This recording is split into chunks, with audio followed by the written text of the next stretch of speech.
नमस्कार मित्रांनो, मी सलोनी पंडागडे. आज आपण 12वी महाराष्ट्र बोर्ड 2023 चा केमिस्ट्रीचा पेपर डिस्कस करणार आहे. चला तर लेट स्टार्ट. सर्वात पहिले आपण काही रायटिंग रूल्स बघून घेऊ.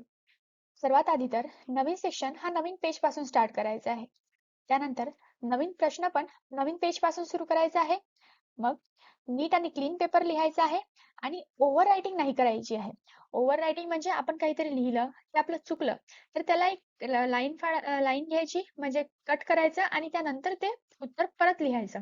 त्यावरच लिहायचा प्रयत्न नाही करायचा. चला तर सर्वात पहिले सेक्शन ए हा MCQ टाईप क्वेश्चन्सचा असतो. म्हणजे 10 प्रश्न आपल्याला मल्टिपल चॉईस क्वेश्चन असतात आणि प्रत्येक प्रश्नाला 1 मार्क असते. म्हणजे टोटल हा पहिला प्रश्न 10 मार्क्स कॅरी करते.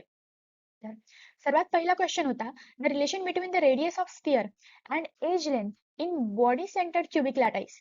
आपल्याला माहित आहे बॉडी सेंटर्ड क्युबिक लॅटाईस मध्ये रेडियस ऑफ स्फिअर म्हणजे आर आणि एज लेंथ म्हणजे ए चे रिलेशन काय असते. तेच या चारपैकी करेक्ट रिलेशन आपल्याला शोधायचं आहे आणि टिक करायचं आहे. तर सी नंबरचं ऑप्शन हे करेक्ट आहे. याला लिहिताना मी पहिलं ऑप्शन नंबर लिहेल सी आणि त्यानंतर लिहिणार आन्सर म्हणजे जे आन्सर होता आर इक्वल्स टू √3/4 इंटू ए. तर ही झाली करेक्ट पद्धत आन्सर लिहायची. यानंतर सेकंड प्रश्न होता the pH of weak monoacidic base is 11.2. Weak monoacidic बेसचा आपल्याला पीएच दिला आहे आणि त्यातला OH मायनस आयनचं कॉन्सन्ट्रेशन आपल्याला फाइंड आउट करायला सांगितलं आहे. आपण आयोनिक इक्विलिब्रियम मध्ये याच्या रिलेटेड फॉर्म्युलेज वगैरे शिकलोच आहे. रफ मध्ये कॅल्क्युलेशन करायचं आहे आणि आन्सर लिहिताना फक्त सेकंड नंबर टाकायचा. त्यानंतर सपोज ए आन्सर आपला करेक्ट होता तर आपण ऑप्शन नंबर ए लिहिला आणि त्यानंतर ते जे ऑप्शन होतं ते सुद्धा इथे लिहिलं. थर्ड प्रश्न Which of the following correctly represents integrated rate law equation for first order reaction in gas phase? हे सुद्धा आपण डिराईव्ह केलेलंच आहे. आपल्या टेक्स्टबुक मध्ये त्याचे डेरिव्हेशन आहे आणि हा फॉर्म्युला लक्षात पण ठेवावा लागेल. तर याचा आन्सर आहे ऑप्शन बी. परत आन्सर लिहिताना मी क्वेश्चन नंबर व्यवस्थित लिहिला. त्यानंतर मी पहिले ऑप्शन लिहिला आणि मग त्यानंतर ते ऑप्शन जे होतं ते सुद्धा इथे कम्प्लिटली लिहिलेलं आहे. मग फोर्थ क्वेश्चन होता स्पिन ओनली मॅग्नेटिक मोमेंट काढायचा Mn2+ आयनचा. तर Mn2+ आयनचा जो स्पिन ओनली मॅग्नेटिक मोमेंट आहे त्याच्या फॉर्म्युलामध्ये आपल्याला आधी नंबर ऑफ अनपेड इलेक्ट्रॉन्स काढावे लागते. तर नंबर ऑफ अनपेड इलेक्ट्रॉन्स आपण काढले, फॉर्म्युलामध्ये व्हॅल्यू पुट आउट केली आणि आपल्याला जे आन्सर मिळालं ते मिळालं ऑप्शन बी 5.916. यानंतर करेक्ट फॉर्म्युला विचारलेला आहे of a complex having IUPAC name. एका कॉम्प्लेक्सचा आपल्याला आयुपॅक नेम दिला आहे त्या टेट्राअमाइन डायब्रोमो प्लॅटिनम 4 ब्रोमाइड. आपल्याला माहित आहे सर्वात आधी कॅटायनचं नाव दिलेलं असते आणि त्यानंतर अनायनचं. तर कॅटायनच्या नावामध्ये टेट्राअमाइन म्हणजे अमाइनचे 4 मॉलिक्युल्स राहणार आहे. डायब्रोमो म्हणजे ब्रोमिनचे आपल्याला 2 घ्यायचे आहेत आणि प्लॅटिनम म्हणजे हा प्लॅटिनमचा मेटल राहणार आहे आणि प्लॅटिनम मेटलवर जो चार्ज आहे तो राहील +4चा. परत ब्रोमाइड आहे म्हणजे कॅटायन स्फिअर च्या बाहेर जो निगेटिव्ह आयन आहे तो राहील ब्रोमिनचा. तर हे कम्प्लीट अनालिसिस केल्यानंतर आपल्याला मिळालं फिफ्थ क्वेश्चनचा आन्सर ऑप्शन सी. हा ऑप्शन सी आपला आन्सर आहे. आपण ऑप्शन नंबर लिहिला आणि परत मग वर्ड्स मध्ये तो ऑप्शन पण लिहिलं. त्यानंतर अलायलिक हॅलाइड अमॉंग द फॉलोइंग. या खाली दिलेल्या 4 ऑप्शन पैकी अलायलिक हॅलाइड कोणता आहे. तर आपल्याला माहित आहे अलायलिक हॅलाइड म्हणजे असा हॅलाइड ज्यामध्ये कार्बन कार्बन डबल बॉन्ड असेल, त्याला अटॅच एक कार्बन असेल आणि त्या कार्बनला अटॅच हॅलोजन ॲटम असेल. म्हणजे दोन कार्बन कार्बन डबल बॉन्ड असलेल्या एका कार्बनला जो कार्बन अटॅच आहे त्याला हॅलोजन ॲटम अटॅच राहील अशाला आपण अलायलिक हॅलाइड म्हणतो. तर याचा आन्सर झाला ऑप्शन डी. यानंतर 7वा प्रश्न the product of the following reaction is. ही एक कंपाऊंड इथे दिलेला आहे. त्याची रिॲक्शन आपण केली आहे लिथियम अल्युमिनियम हायड्राइड सोबत in the presence of H3O+. तर हा जो रिएजंट आहे हा फक्त अल्डेहाइडिक ग्रुपला रिड्यूस करेल अल्कोहोलिक ग्रुपमध्ये. म्हणजे आपल्याला आन्सर मिळेल CH3CH double bond CH CH2CH2OH. म्हणजे फक्त हा CHO कन्वर्ट झाला CH2OH मध्ये आणि हा डबल बॉन्ड जसा तसा राहिला. म्हणजे ऑप्शन बी आपला करेक्ट आन्सर राहणार आहे. त्यानंतर ओझोनोलिसिस ऑफ 2,3 डायमिथाइल ब्यूट 2 इन. तर ब्यूट 2 इन म्हटल्यानंतर सगळ्यात आधी तर ब्युटीन आहे. तर आपण 4 कार्बन घेतले. 2 इन म्हणजे सेकंड कार्बनवर डबल बॉन्ड राहणार आहे. परत 2,3 डायमिथाइल म्हणजे सेकंड कार्बनवर एक CH3 ग्रुप राहील आणि तिसऱ्या कार्बनवर CH3 ग्रुप राहील. बाकी बॅलन्सेस आपण हायड्रोजननी कंप्लीट करूया. आता याची ओझोनोलिसिस झाली आहे in the presence of zinc dust आणि वॉटर. तर ओझोनोलिसिस रिॲक्शन मध्ये जो डबल बॉन्ड असते तो ब्रेक होते आणि ऑक्सिजन ऑक्सिजन ॲटम इथे लागते. तर इथे जो प्रोडक्ट तयार झाला आहे तो तयार झाला CH3 double bond O CH3. परत या साईडला पण सेम असं स्ट्रक्चर तयार होईल, म्हणजे दोन मॉलिक्युल्स तयार झाले आहे ऍसिटोनचे. तर आपण म्हणू शकतो की 8th क्वेश्चनचा आन्सर होता ऑप्शन सी ऍसिटोन. यानंतर 9th MCQ, the glycosidic linkage present in maltose is. याचा आन्सर आहे अल्फा 1,4 ग्लायकोसाइडिक लिंकेज. हा थेरॉटिकल क्वेश्चन आहे, लक्षात असायला पाहिजे. त्यानंतर the monomer of natural rubber is. Natural रबरचा मोनोमोर कोणता? तर त्याचा आन्सर आहे आयसोप्रीन. हा झाला ऑप्शन नंबर ए आयसोप्रीन. यानंतर हा झाला एक ओव्हरऑल फॉर्मॅट. हा आपला सेक्शन ए होता. सेक्शन ए मध्ये पहिला क्वेश्चन होता MCQ टाईप क्वेश्चन्सचा. त्याला टोटल 10 मार्क्स होते. 10 क्वेश्चन्सचे 10 मार्क्स. तसंच ही झाली एक आन्सर शीटची इमेज इथे इन्सर्ट केलेली आहे. बघा या आन्सर शीट मध्ये पण सर्वात आधी आपण सेक्शनचं नाव लिहिलं, त्यानंतर क्वेश्चन नंबर 1, मग सब क्वेश्चन्स लिहत गेलो आणि आन्सर्स लिहत गेलो. जसं 1 नंबर लिहिला, मग 1चं ऑप्शन काय करेक्ट होतं आणि त्यानंतर ते ऑप्शन कुठलं होतं. अशा प्रकारे MCQ चे आन्सर्स आपण लिहिले आहे. आता आपण वाढूया सेक्शन ए मधल्या दुसऱ्या प्रश्नाकडे. तो होता आन्सर द फॉलोइंग क्वेश्चन्स, 8 मार्काचा. या प्रश्नांचे उत्तर आपल्याला एका लाईन मध्ये किंवा एका वर्ड मध्ये असे लिहायचे असते. तर एका प्रश्नाला 1 मार्क. सर्वात पहिला प्रश्न आहे write the name of technique use to know geometry of nano particles. तर त्याचा आन्सर आहे XRD टेक्नॉलॉजी. तर आपण नंबर 1 टाकला आणि आन्सर लिहिला. मग write the name of product form by action of lithium aluminium hydride और इथर ऑन ऍसेटामाइड. ऍसेटामाइडवर जर आपण लिथियम अल्युमिनियम हायड्राइडची आणि इथरची रिॲक्शन केली तर आपल्याला मिळते इथेनामाइन. म्हणजे ऍसेटामाइड आपला होता CH3 C double bond O dash NH2. आपण याला जर लिथियम अल्युमिनियम हायड्राइड सोबत ट्रीट केलं इन द प्रेझेन्स ऑफ इथर, तर इथे होते रिडक्शन. हा C डबल बॉन्ड O जो आहे इथून ऑक्सिजन निघून इथे 2 हायड्रोजन ॲटम अटॅच होतात आणि वॉटर रिमूव्ह होते, म्हणजे आपल्याला हा असा प्रोडक्ट मिळते इथेनामाइन. मग तिसरा प्रश्न आहे write the structure of product form when chlorobenzene is treated with sodium metal in the presence of dry ether. जेव्हा सोडियम मेटल आणि ड्राय इथरची गोष्ट येते तेव्हा तिथे वुड्स रिॲक्शन असते किंवा फिटिंग रिॲक्शन किंवा वुड्स फिटिंग रिॲक्शन, या 3 पैकी काही असू शकते. जर आपण क्लोरोबेन्झीनला ट्रीट करत आहे सोडियम मेटल सोबत in the presence of dry इथर, तर इथे नक्कीच होणार आहे फिटिंग रिॲक्शन, ज्यामध्ये आपल्याला बायफिनाइल तयार करून मिळेल. म्हणजे पहिले मी लिहेल when chlorobenzene is treated with sodium metal in dry ether, phenyl benzene is formed. यालाच आपण बायफिनाइल पण म्हणतो. तर हे झालं बायफिनाइलचं स्ट्रक्चर. यानंतर आपण वाढूया 4th क्वेश्चन कडे. तर write the chemical composition of cryolite. Chemical कंपोजिशनचा इथे अर्थ असतो फॉर्म्युला. केमिकल फॉर्म्युला आपल्याला इथे लिहायचा आहे. तर क्रिओलाइटचा केमिकल फॉर्म्युला असते Na3Al F6. मग write the name of platinum complex used in the treatment of cancer. कॅन्सरच्या ट्रीटमेंटमध्ये कोणत्या प्लॅटिनमचा कॉम्प्लेक्स यूज केला जाते त्याचं आपल्याला नाव लिहायचं आहे. तर सिसप्लॅटिन. या कॉम्प्लेक्सचं नाव असते सिसप्लॅटिन. मग 6वा प्रश्न आहे write the SI unit of cryoscopic constant. Cryoscopic constant आपल्याला माहित आहे फ्रीजिंग पॉइंट डिप्रेशनच्या केसमध्ये आपण स्टडी करतो. Delta TF is equals to KF into molality. KF असते आपला क्रिओस्कोपिक कॉन्स्टंट. याचं जर युनिट आपल्याला लिहायचं आहे तर ते होईल kelvin upon mole per kg. तर SI unit of cryoscopic constant is kelvin kg mole raised to the power -1. यानंतर correct condition for spontaneity in terms of Gibbs energy. Gibbs एनर्जीच्या टर्म्स मध्ये आपल्याला स्पॉन्टॅनिटीची कंडिशन लिहायची आहे. तर condition for spontaneity is delta G is less than 0. जेव्हा change in Gibbs energy negative असते म्हणजे लेस दॅन 0 असते तेव्हा ती रिॲक्शन स्पॉन्टॅनियस आपण म्हणू शकतो. मग 8वा प्रश्न आहे molar conductivity for 0.5 molar BaCl2 if its conductivity at 298 Kelvin is 0.01 ohm inverse centimeter inverse. तर आपण माहित आहे शॉर्ट्स मध्ये आपण बघितलं होतं की न्यूमेरिकल क्वेश्चन अप्रोच करताना आपल्याला सर्वात आधी गिवन लिहावं लागणार आहे, त्यानंतर फॉर्म्युला, मग क्वेश्चन सॉल्व्ह करायचा आहे आणि फायनली देअरफॉर लिहायचा आहे. हा एका मार्काचा प्रश्न आहे म्हणून आपण याला थोडा शॉर्ट मध्ये घेतला आहे. सर्वात पहिले गिवन लिहिला, त्यानंतर फॉर्म्युला मध्ये व्हॅल्यू पुट आउट केल्या, फायनली आन्सर काढलं आणि आन्सर आपण शेवटी ओळीतही लिहिलं. यानंतर आपण सेक्शन बी कडे वळूया.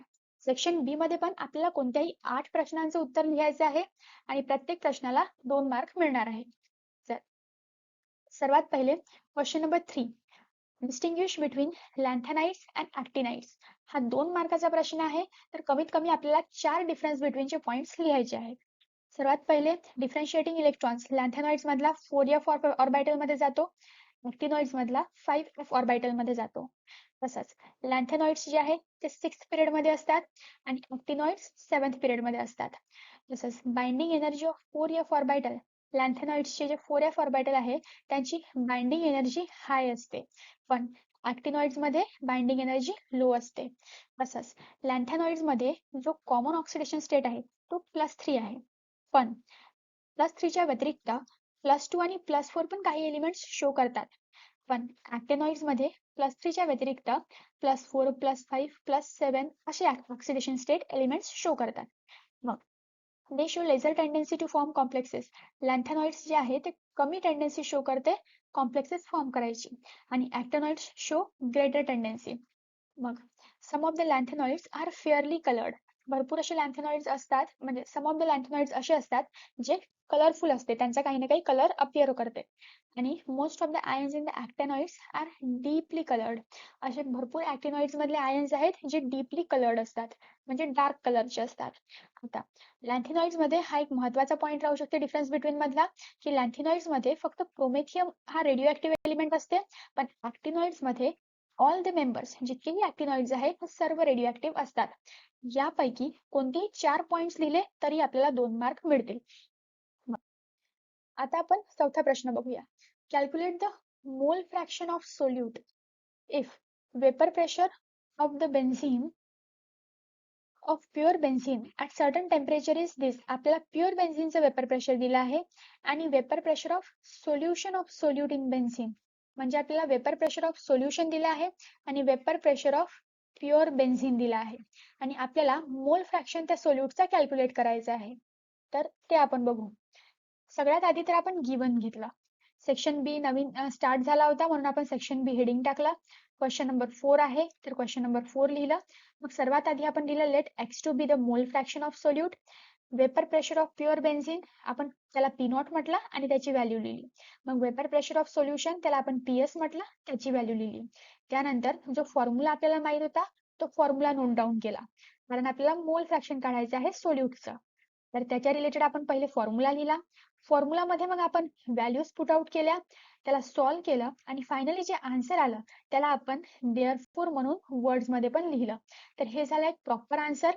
अशा आन्सरला आपल्याला पूर्ण 2 मार्क मिळतील. यानंतर आपण 5th क्वेश्चन बघूया. Define green chemistry. सगळ्यात आधी question line by line read करायचा, स्टेप वाईज किंवा पॉइंट्स मध्ये आन्सर लिहायचे. सर्वात पहिले आपल्याला म्हटलं आहे डिफाईन ग्रीन केमिस्ट्री. तर सर्वात आधी आपण ग्रीन केमिस्ट्रीची डेफिनेशन लिहूया. तर green chemistry is the use of chemistry for pollution prevention by environmentally conscious design of chemical product and process that reduce or eliminate the use or generation of hazardous substance. यानंतर म्हटलं आहे write two advantages of nano particle and nano technology. तर आधी आपण advantages लिहूया nano पार्टिकल्सचे आणि मग nano टेक्नॉलॉजीचे. तर advantages of nano particles and nano technology, revolution in electronics and computing. मग सेकंड एनर्जी सेक्टर मधले काही ऍडव्हान्टेजेस, मेडिकल फील्ड मधले काही ऍडव्हान्टेजेस. तर हे झालं एक प्रॉपर आन्सर. यानंतर एक्सप्लेन द फॉलोइंग टर्म्स. सर्वात पहिले आहे सबस्टिट्यूशनल इम्प्युरिटी डिफेक्ट आणि मग आहे इंटरस्टिशियल इम्प्युरिटी डिफेक्ट. तर याचा आन्सर लिहिताना पण आपण आन्सरला अशा प्रकारे प्रेझेंट करूया. सर्वात पहिले मी क्वेश्चन नंबर लिहिला, मग पहिले मला म्हटलं होतं सबस्टिट्यूशनल इम्प्युरिटी डिफेक्टला एक्सप्लेन करायला, तर आधी मी त्याचं हेडिंग टाकलं आणि त्याला एक्सप्लेन केलं. परत एक एक्झाम्पल दिलं. मग मला इंटरस्टिशियल इम्प्युरिटी डिफेक्ट बद्दल विचारलं होतं तर मी त्याचं हेडिंग टाकलं आणि त्या डिफेक्टला एक्सप्लेन केलं आणि एक एक्झाम्पल दिलं. तर हे झालं एका 2 मार्कासाठी प्रॉपर आन्सर. यानंतर right the chemical reaction for the following. एक आहे chlorobenzene is heated with फ्युमिंग H2SO4. सर्वात पहिली रिॲक्शन, आपण क्लोरोबेन्झिनला फ्युमिंग H2SO4 सोबत ट्रीट केलं तेव्हा आपल्याला 4 क्लोरोबेन्झिन सल्फोनिक ऍसिड मिळाला, एक हा प्रोडक्ट, आणि एक 2 क्लोरोबेन्झिन सल्फोनिक ऍसिड मिळालं म्हणजे एक हा प्रोडक्ट. तर या रिॲक्शनला प्रेझेंट करायसाठी सर्वात आधी मी रिॲक्शन वर्ड्स मध्ये लिहिली. म्हणजे when chlorobenzene is heated with fuming H2SO4, 4 chlorobenzene sulfonic acid is formed as major product. मी वर्ड्स मध्ये आन्सर लिहिला आणि मग रिॲक्शन पण लिहून दाखवली. तसंच सेकंड रिॲक्शन लिहिताना ethyl bromide is heated with silver acetate. म्हणजे सर्वात आधी तर मी वर्ड्स मध्ये ती रिॲक्शन लिहेल when ethyl bromide is heated with silver acetate and ester, म्हणजे इथाइल मिथाइल इस्टर जो आहे तो मला मेजर प्रोडक्ट म्हणून मिळेल. तर हे मी वर्ड्स मध्ये लिहिलं आणि फायनली मग मी रिॲक्शन पण सॉल्व्ह करून दाखवली. तर हे झाले प्रॉपर आन्सर, ज्याला इथे 2 मार्क मला अवॉर्ड केलेले आहे. यानंतर डिफाईन. क्वेश्चन नंबर 8 म्हणजे define acidic buffer solution and write the relationship between solubility and solubility product for PbI2. तर सगळ्यात आधी तर आपल्याला म्हटलं आहे की ऍसिडिक बफर सोल्युशनला डिफाईन करा. तर सर्वात आधी मी त्याची डेफिनेशनच लिहून घेते. पहिल्या पॉइंट मध्ये मी हेडिंग टाकला ऍसिडिक बफर सोल्युशन आणि डेफिनेशन लिहिली a solution of weak acid and salt of weak acid with strong base is called as acidic buffer solution. मग एक्झाम्पल दिलं. प्रत्येक डेफिनेशन नंतर जर एक्झाम्पल दिलं त्याचं एक चांगलं इम्प्रेशन पडते. तर एक्झाम्पल आहे solution of acetic acid and sodium acetate. तर त्यानंतर मला म्हटलं आहे रिलेशनशिप बिटवीन सोल्युबिलिटी आणि सोल्युबिलिटी प्रोडक्ट. तर सोल्युबिलिटी इक्विलिब्रियम सर्वात आधी लिहायचा आहे PbI2 चा. सोल्युबिलिटी इक्विलिब्रियम लिहिला. मग हिअर x इक्वल्स टू 1 आणि y इक्वल्स टू 2 हे आपण या फॉर्म्युलानुसार इथे पहिले लिहून घेत आहे, कारण आपल्याला हा फॉर्म्युला यूज करायचा आहे. या फॉर्म्युलामध्ये x आपण काय घेणार आहे आणि y आपण काय घेणार आहे ते आपण इथे लिहिलं. तर KSP म्हणजे सोल्युबिलिटी प्रोडक्ट आपण इथे लिहिला आणि S आहे सोल्युबिलिटी. तर फायनली हे जे रिलेशन आहे इथे आपण फाइंड आउट केलं, याला आपण वर्ड्स मध्ये लिहिलं. म्हणजे therefore the required relationship between solubility S and solubility product KSP of PbI2 is 4 into S raised to the power 3. हा झाला फायनल आन्सर आणि याला आपल्याला 2 मार्क्स अवॉर्ड केलेले आहे. आता 9वा प्रश्न आहे what is the action of the following reagent on ethylamine. म्हणजे आपण आधी इथाइलामाइन घेतलेला आहे आणि इथाइलामाइनला आपण एक वेळा ट्रीट करणार आहे क्लोरोफॉर्म सोबत in the presence of caustic potash. Caustic potash म्हणजे KOH, आणि एक वेळा आपण ट्रीट करणार आहे नायट्रस ऍसिड सोबत म्हणजे HNO2 सोबत. तर आपल्याला दोन्ही केसमध्ये काय प्रोडक्ट मिळणार ते आपण बघूया. तर पहिले क्वेश्चन नंबर 9 मी इथे टाकला आणि ए लिहिलं. ए मध्ये मला करायचं होतं इथाइलामाइनला ट्रीट विथ क्लोरोफॉर्म आणि कॉस्टिक पोटॅश. तर ही जी रिॲक्शन आहे मी सर्वात आधी वर्ड्स मध्ये लिहिली आणि मग त्यानंतर मी याला केमिकल फॉर्म्युलाजने रिप्रेझेंट करेल. तर when ethylamine react with chloroform and caustic potash, a foul-smelling product, ethyl isocyanide is formed. तर सर्वात आधी मी घेतलं इथाइलामाइन, मग मी घेतलं KOH म्हणजे कॉस्टिक पोटॅश, त्याला मी ट्रीट केलं क्लोरोफॉर्म सोबत, तेव्हा मला मिळाला इथाइल आयसोसायनाइड. इथे इथाइल आयसोसायनाइडचं स्ट्रक्चर चुकलेलं आहे. इथाइल आयसोसायनाइडचं करेक्ट स्ट्रक्चर असते CH3 CH2 dash C dash N triple bond C. हा झाला इथाइल आयसोसायनाइडचा स्ट्रक्चर. मग त्यानंतर आपल्याला इथाइलामाइनला ट्रीट करायचं होतं नायट्रस ऍसिड सोबत. तर when ethylamide reacts with nitrous acid, ethanol is formed. तर हे मी घेतलं इथाइलामाइड, मग नायट्रस ऍसिड आणि फायनली मला इथेनॉल ऍज अ प्रोडक्ट मिळालं. तर हा जो प्रश्न आहे हा वरचा चुकलेला होता, त्यामुळे मला इथे एकच मार्क मिळालेला आहे. 10वा प्रश्न आहे calculate the standard Gibbs energy change at 25 degree Celsius for the cell reaction. ही सेल रिॲक्शन आपल्याला दिलेली आहे. स्टँडर्ड इलेक्ट्रोड पोटेन्शियल्स आपल्याला दिले आहे कॅडमियमचे आणि स्टॅनमचे म्हणजे टीनचे. आपल्याला फाइंड आउट करायचे आहे स्टँडर्ड गिब्स एनर्जी चेंज. तर सर्वात पहिले न्यूमेरिकल क्वेश्चनला अप्रोच करताना आपण लिहत असतो गिवन. तर आपण गिवन लिहून घेऊया. गिवन आहे सेल रिॲक्शन. ही सेल रिॲक्शन आहे ती. यामध्ये N काय होते म्हणजे नंबर ऑफ अनपेअर्ड इलेक्ट्रॉन्स 2. मग E0 CD म्हणजे जो स्टँडर्ड इलेक्ट्रोड पोटेन्शियल दिलेला आहे कॅडमियमचा तो लिहिला आणि टीनचा तो लिहिला. त्यानंतर आता आपल्याला यूज करायचे आहे फॉर्म्युलेस. सर्वात आधी तर आपण सेलचा स्टँडर्ड इलेक्ट्रोड पोटेन्शियल काढून घेऊया. तर त्यासाठी आपल्याला माहित आहे standard potential of cathode minus of anode आपल्याला फॉर्म्युला यूज करायचा असते. आपल्याकडे टीनचा पोटेन्शियल दिलेला आहे -0.136 मायनस कॅडमियमचा आहे -0.403. तर आपण हे सॉल्व्ह केलं. आपल्याला मिळालं standard electrode potential of cell is equals to 0.267 volt. आता आपण चेंज इन गिब्स फ्री एनर्जीचा फॉर्म्युला वापरूया. आपल्याला माहिती आहे change in Gibbs free energy in terms of standard electrode potential काय असते, that is equals to -NF E naught. आपण ई नॉट आताच कॅल्क्युलेट केला. एन आपण इथे लिहिलाच आहे इक्वल्स टू 2 आहे आणि एफ ची व्हॅल्यू पण आपल्याला माहिती आहे 96500 असते. तर आपण व्हॅल्यूज पुट केल्या आणि फायनली डेल्टा जी नॉट ची व्हॅल्यू आपण कॅल्क्युलेट केली आणि जे आपल्याला आन्सर काढायचं होतं ते आपण शेवटी वर्ड्स मध्ये पण लिहिलं. म्हणजे the standard gives energy changes -51.531 kilo joule. हे झालं एक प्रॉपर आन्सर प्रेझेंटेशन आणि याला मला 2 मार्क मिळालेले आहे. तर आता आपण क्वेश्चन नंबर 11 बघणार आहे.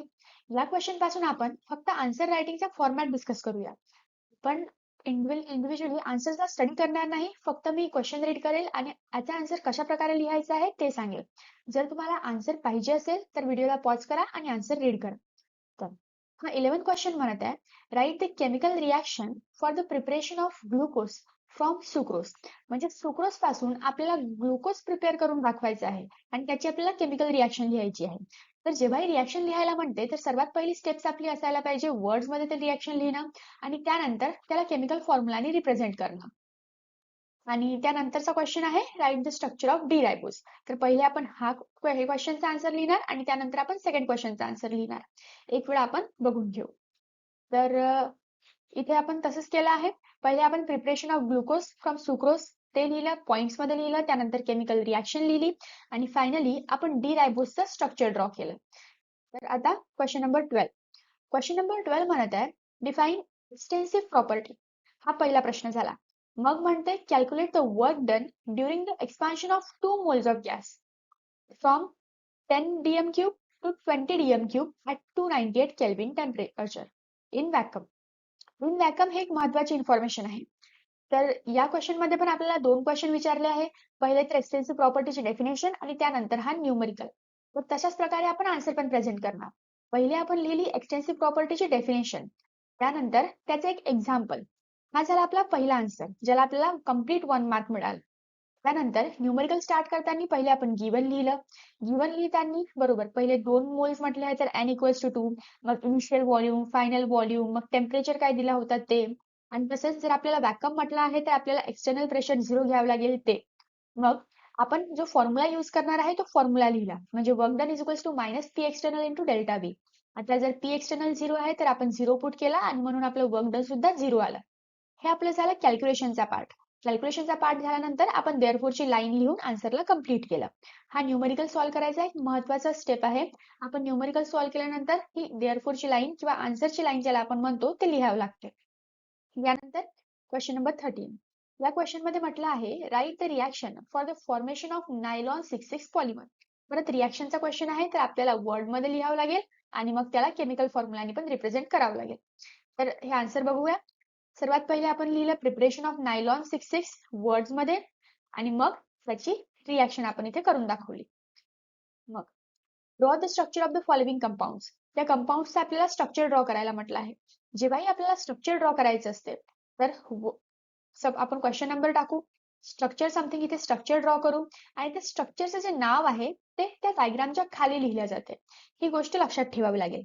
तर आता आपण याचा आन्सर सुद्धा कसं प्रेझेंट करायचं आहे ते बघून घेऊ. आपण क्वेश्चन नंबर 14 टाकला ए. तर सर्वात पहिले आपल्याला काढायचं होतं क्लोरिक ऍसिडचे डायग्राम म्हणून क्लोरिक ऍसिड लिहिलं. मग आपण क्लोरिक ऍसिडचा फॉर्म्युला इथे लिहिला, क्लोरिक ऍसिडचं स्ट्रक्चर ड्रॉ केलं आणि या स्ट्रक्चरच्या खाली या डायग्रामचं नाव लिहिलं. म्हणजे कशाची डायग्राम किंवा कशाचं स्ट्रक्चर आपण काढलं आहे ते सुद्धा स्टेट केलं. मग परत बी आपल्याला काढायचं होतं परॉक्सी डायसल्फ्युरिक ऍसिडचं स्ट्रक्चर. तर आपण पहिले त्याचा फॉर्म्युला लिहून टाकला, मग स्ट्रक्चर ड्रॉ केलं आणि परत खाली त्या स्ट्रक्चरचं नाव लिहिलं. याला एक कम्प्लीट मार्किंग झालेली आहे. आता आपण बघणार आहे सेक्शन सी. या सेक्शन मध्ये आपल्याला 8 क्वेश्चन्स अटेम्प्ट करायचे आहे. टोटल 24 मार्क्सचा हा सेक्शन आहे आणि प्रत्येक क्वेश्चन हा 3 मार्काचा राहणार आहे. सगळ्यात पहिले क्वेश्चन नंबर 15. या क्वेश्चन मध्ये म्हटलं आहे define osmosis. How will you determine molar mass of non volatile solute by boiling point elevation. तर या क्वेश्चन मध्ये पण दोन क्वेश्चन विचारले आहे. पहिले म्हटलं आहे ऑस्मॉसिसला डिफाइन करा आणि त्यानंतर म्हटलं आहे की नॉन व्होलाटाइल सोल्यूटचा मोलार मास कॅल्क्युलेट करून दाखवा फ्रॉम बॉइलिंग पॉइंट एलिव्हेशन. म्हणजे बॉइलिंग पॉइंट एलिव्हेशनचा यूज करून आपल्याला नॉन व्होलाटाइल सोल्यूटचा जो मोलार मास आहे तो कॅल्क्युलेट करून दाखवायचा आहे. तर याचं आन्सर प्रेझेंटेशन बघूया. पहिले तर नवीन सेक्शन आहे तर आपण सेक्शनचं हेडिंग टाकलं. मग क्वेश्चन नंबर 15 आणि सर्वात आधी आपण ऑस्मॉसिसची डेफिनेशन लिहिली. त्यानंतर आपल्याला एक डेरिव्हेशन इथे करून दाखवायचं आहे. तर ते डेरिव्हेशन आपण स्टार्ट केलं. त्या डेरिव्हेशन मध्ये आपण जे काही व्हेरिएबल्स यूज करू म्हणजे जसं W1, M1, W2, M2 हे म्हणजे काय. जसं W1 म्हणजे मी इथे वेट ऑफ सॉल्व्हंट घेत आहे, M1 म्हणजे मी मोलार मास ऑफ सॉल्व्हंट घेत आहे. तर सर्वात आधी मला हे सर्व सांगावं लागेल, हे सर्व लिहावं लागेल. मग जे फॉर्म्युलेज आपण यूज करत आहे ते फॉर्म्युले लिहूया. तर फॉर्म्युलेज नंतर त्यात व्हॅल्यूज पुट करूया आणि फायनली जे काही आपल्याला डिराईव्ह करून दाखवायचे आहे जसं मोलार मास आपल्याला डिराईव्ह करून दाखवायचं आहे तिथपर्यंत आपण ते डेरिव्हेशन सॉल्व्ह करूया. ही जी डेरिव्हेशन आहे ही एकदम प्रॉपरली मी सोल्युशन्सच्या वन शॉट व्हिडिओमध्ये पण सांगितलेलं आहे. तर आपण ते सुद्धा रेफर करू शकतो. या व्हिडिओमध्ये या क्वेश्चनचा एक प्रॉपर आन्सर तुम्हाला मिळून जाईल. हे झालं प्रॉपर डेरिव्हेशन. यामध्ये आपण finally molar mass of solute पर्यंत याला सॉल्व्ह केलं आणि ही इक्वेशन इथे काढल्यानंतर आपण शेवटी आन्सरची लाईन सुद्धा लिहिली. तर हे एक प्रॉपर आन्सर झालं आणि याला एक फुल मार्क अवॉर्ड झालेले आहे.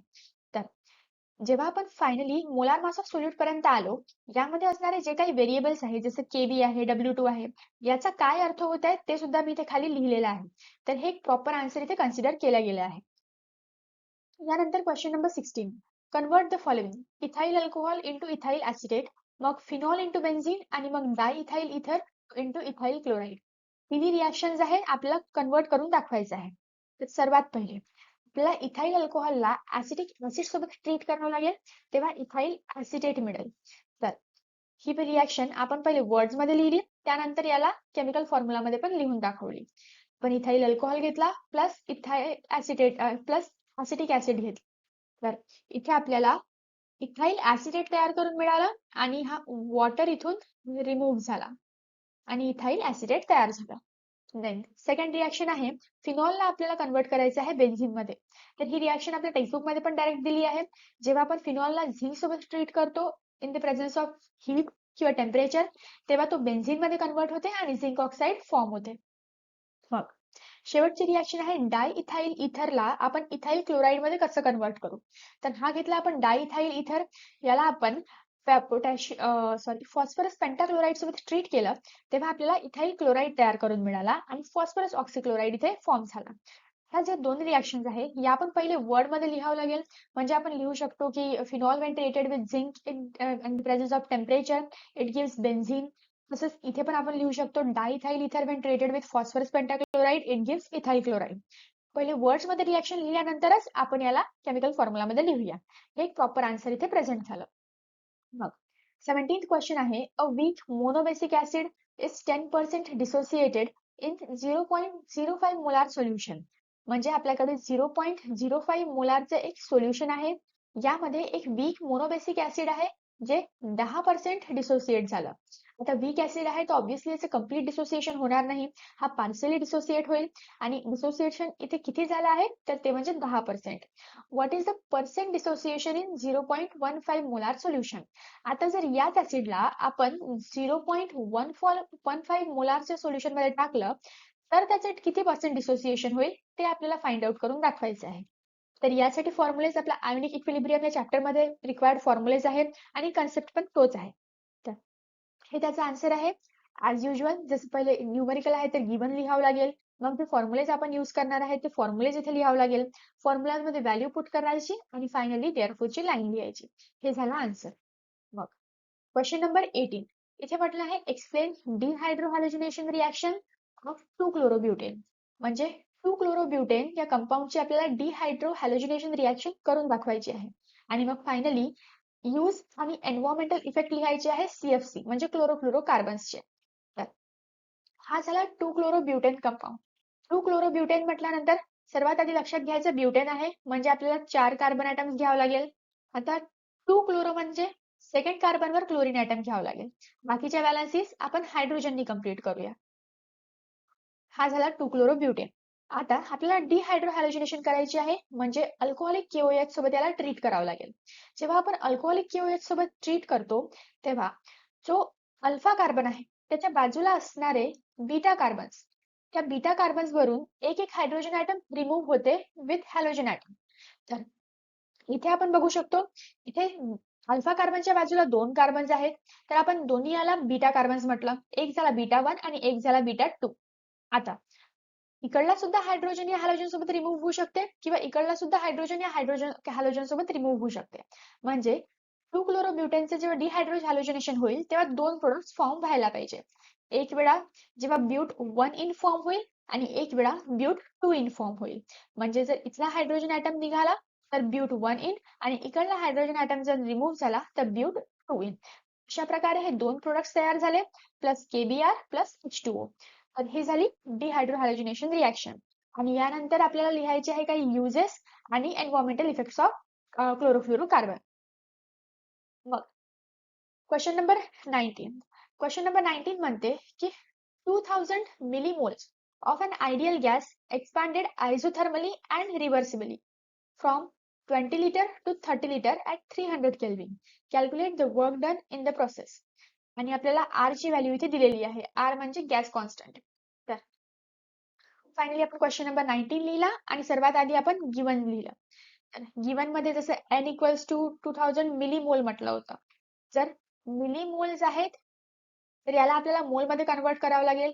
मिली म्हणजे 10⁻³ मोल. तर हे जे 2000 मिलीमोल आहे याला आपण लिहिलं 2000 into 10⁻³ मोल म्हणजे 2 मोल. इनिशियल व्हॉल्यूम V1 आहे 20 लिटर, मग फायनल व्हॉल्यूम आहे 30 लिटर, टेम्परेचर आहे 300 केल्विन आणि एक्सपान्शन कसं झालेलं आहे आयसोथर्मली रिव्हर्सिबली. गॅस कॉन्स्टंट आपल्याला दिलेला आहे. आपल्याला माहिती आहे आयसोथर्मल रिव्हर्सिबल प्रोसेसमध्ये जो वर्क डनचा फॉर्म्युला असते तो हा असते. या फॉर्म्युलामध्ये आपण व्हॅल्यूज पुट आउट केली, आन्सर फाइंड आउट केलं, कॅल्क्युलेशन केली आणि फायनली जे आन्सर आला त्याला वर्ड्स मध्ये लिहिलं. मग question number 20. What are interstitial compounds and give the classification of alloys with example.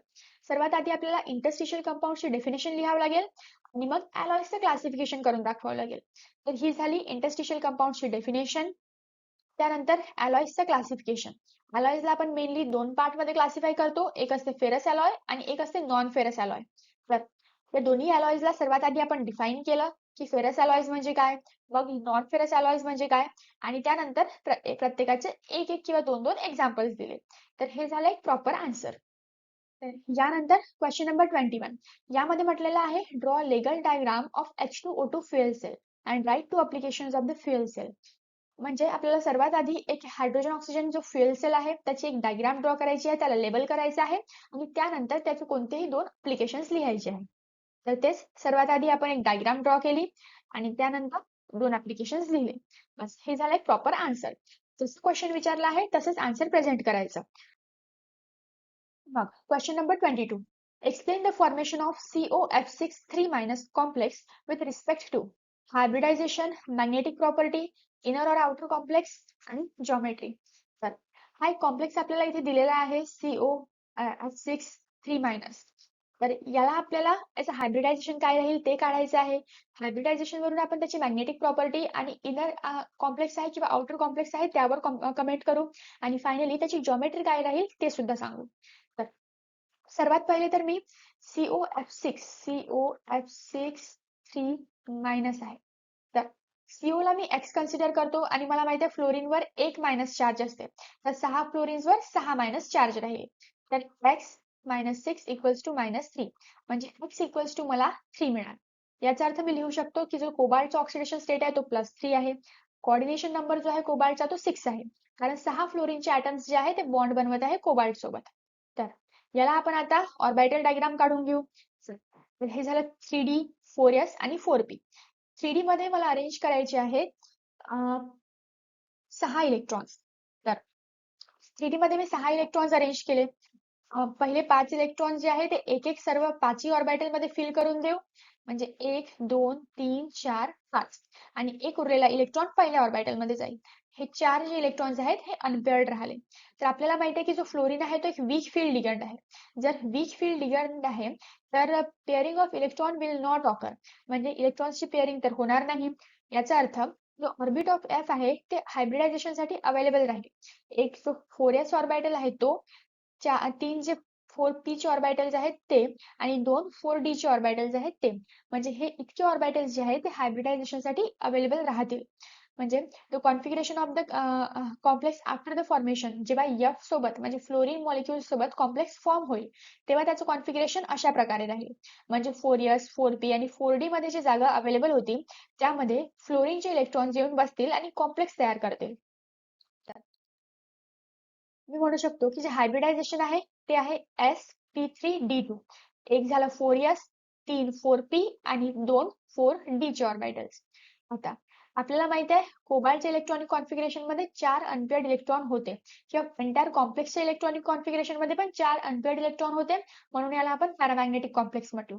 Unpaired electron होते म्हणूनच हा 5 स्पिन कॉम्प्लेक्स झाला.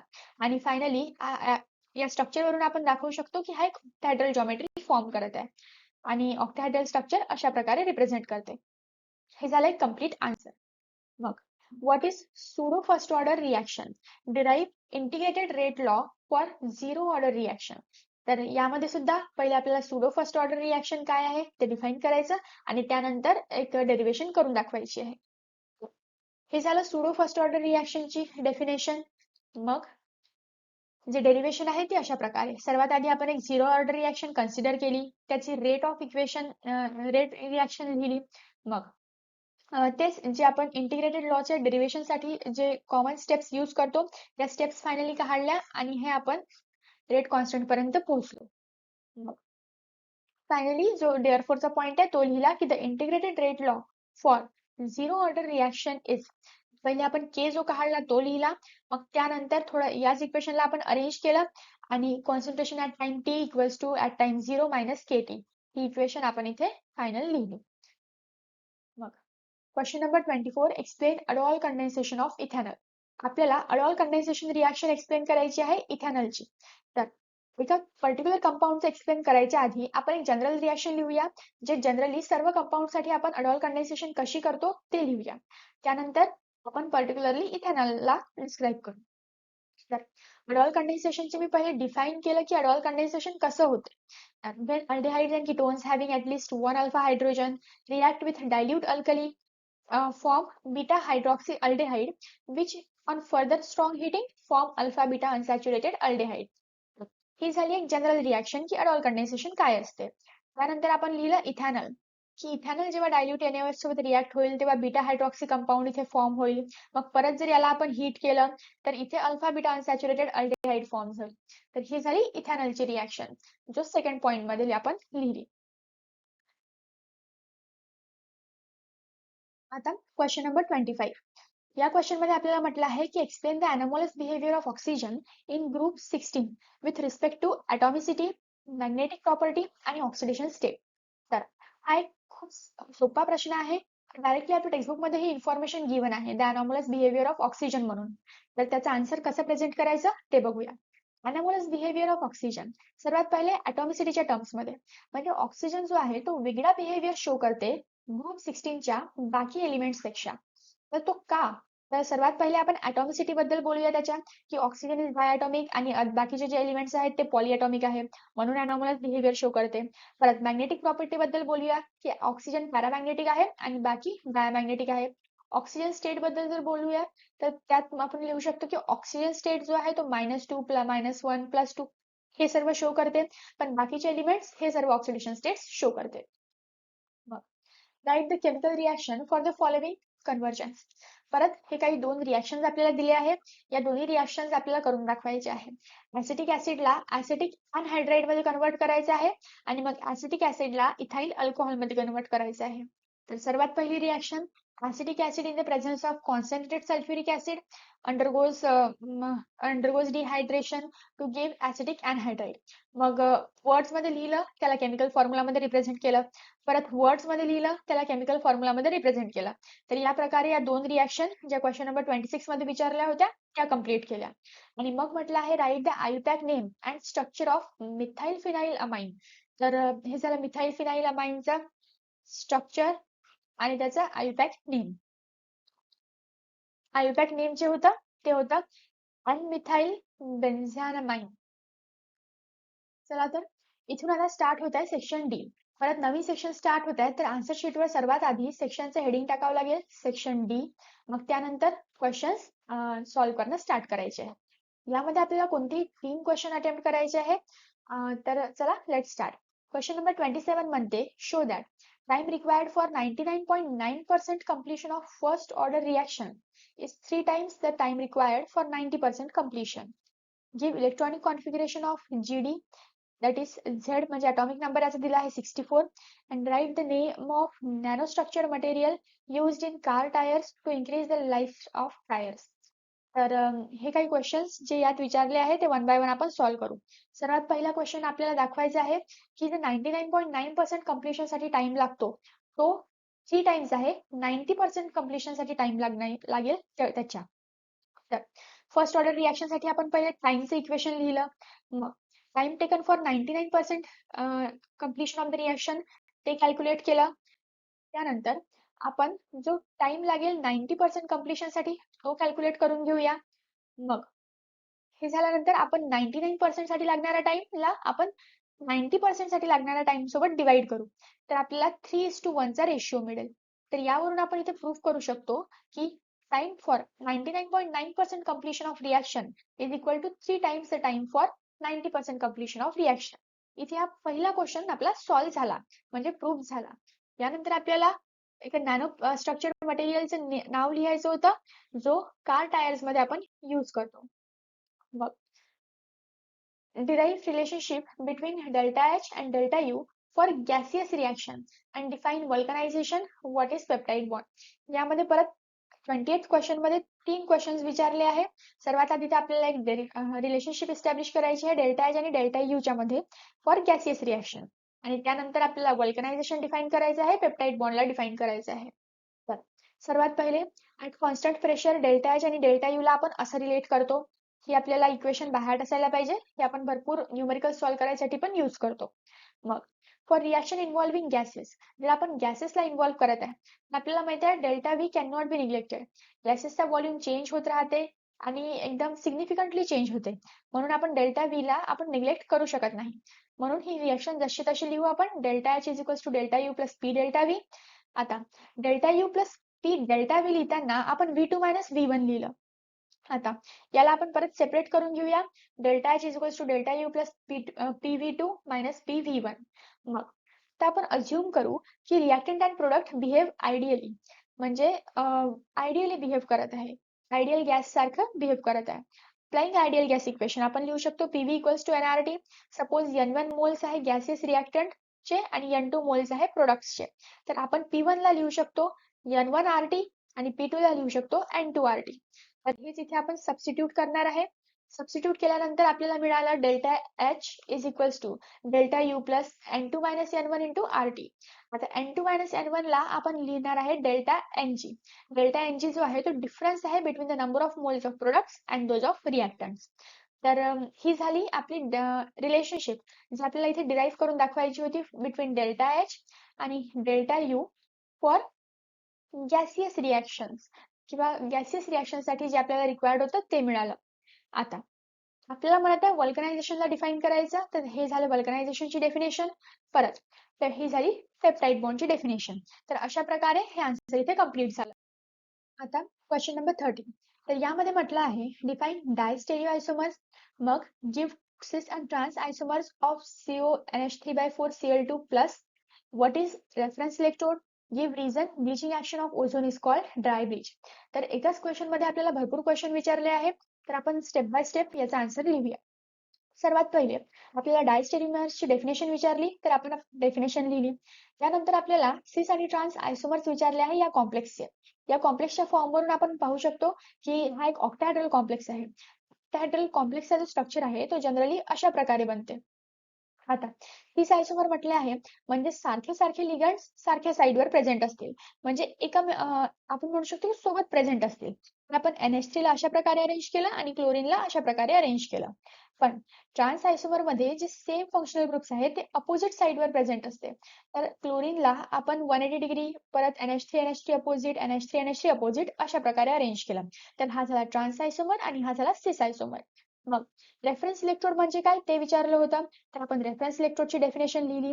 एक्झाम्पल लिहिला रेफरन्स इलेक्ट्रोडचा म्हणजे स्टँडर्ड हायड्रोजन इलेक्ट्रोड. त्यानंतर ब्लिचिंग ऍक्शन ऑफ ओझोनला आपण ड्राय ब्लिच का म्हणतो त्याचं रिझन लिहायचं होतं. तर ते रिझन सुद्धा आपण इथे लिहिलं. अशा प्रकारे याला कंप्लीट मार्किंग झालेली आहे. आता question number 31. Write the Dow process for the preparation of phenol. What is the action of bromine water on phenol? आणि मग आहे give reason for the group 16th element have lower ionisation enthalpy compared to group 15th element. Write two uses of diऑक्सिजन. परत question number 31 मध्ये आपल्याला multiple questions विचारले आहे. याचा आपल्याला स्टेप बाय स्टेप आन्सर लिहायचा आहे. तर सर्वात पहिले म्हटलं आहे व्हॉट इज डोस प्रोसेस, म्हणजे प्रिपरेशन ऑफ फिनॉल साठी आपल्याला डोस प्रोसेस लिहायची आहे. तर ते आपण पहिले वर्ड्स मध्ये लिहिलं, मग परत त्याला केमिकल फॉर्म्युलाने रिप्रेझेंट केलं. म्हणजे क्लोरोबेन्झिन जेव्हा सोडियम हायड्रॉक्साईड ट्रीट होते ऍट दिस कंडिशन, तेव्हा आपल्याला सोडियम फिनॉक्साईड तयार करून मिळते.